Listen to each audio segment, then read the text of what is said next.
जय श्री कृष्णा। प्यारे भक्तों, सुबह उठते ही ये काम अवश्य करें और चमत्कार देखें दिन में आप। प्यारे भक्तों, प्रातःकाल जब आप उठते हो तो कोशिश करें कि आप ब्रह्म मुहूर्त में उठे, कम से कम सूर्य निकलने से पहले।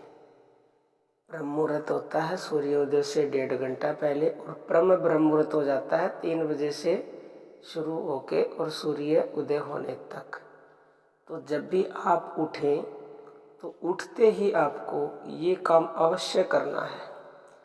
देखो, परमात्मा का वास हमारे शरीर में है और हमारे शरीर में सबसे बेशकीमती चीज़ जो है वो है हमारे प्राण। क्यों? क्योंकि अगर हमारे प्राण निकल गए तो हमारी कोई वैल्यू नहीं है, यानी कि परमात्मा हमारे श्वासों में है। तो उठते ही आपको परमात्मा को याद करना है। कैसे याद करना है? देखो, बहुत ही सिंपल तरीका है। अपनी आती जाती श्वासों को देखना है, अपनी श्वासों पे ध्यान टिकाना है। जो भी आपकी श्वासों की सामान्य गति है उसके ऊपर ध्यान टिकाना है। तो जब उसके ऊपर आप ध्यान टिकाएंगे अपनी श्वासों पे, तो आप परमात्मा से डायरेक्ट कनेक्ट हो रहे हैं, परमात्मा को सीधा याद कर रहे हैं। और इसका मतलब ये भी है कि प्राण जप भी इसको बोलते हैं, अजपा जप भी बोलते हैं, श्वासों का ध्यान भी बोलते हैं।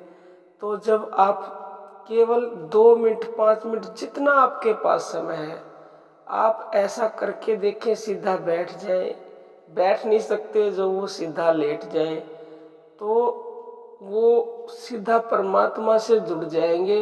आपको ऐसा करने से अथाह शांति, अथाह आनंद मिलेगा।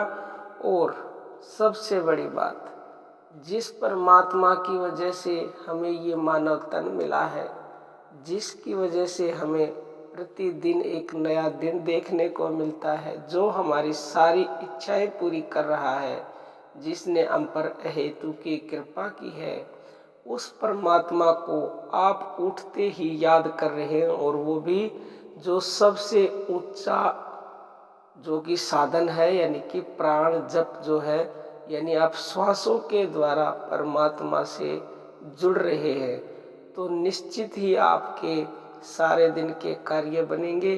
परमात्मा आपके साथ रहेंगे। आपको कुछ भी नहीं बोलना है, बस केवल आप श्वासों से जुड़े 2 मिनट, कम से कम नहीं तो 5 मिनट, ज़्यादा जुड़ सके 10 मिनट, तो समझ लीजिए आप डायरेक्ट परमात्मा से जुड़ गए हैं। और ऐसा आप प्रतिदिन करें और कुछ ही दिनों में आपको चमत्कार देखने को मिलेगा। प्यारे भक्तों, ये निश्चित है, निश्चित है, क्योंकि वो श्वासों में बैठे हैं। और जो मनुष्य सुबह उठते ही उसको श्वासों के द्वारा याद कर लेगा, उसका जीवन तुरंत बदल जाएगा। अब हम अपनी वाणी को विराम देते हैं। जय श्री कृष्णा। प्यारे भक्त।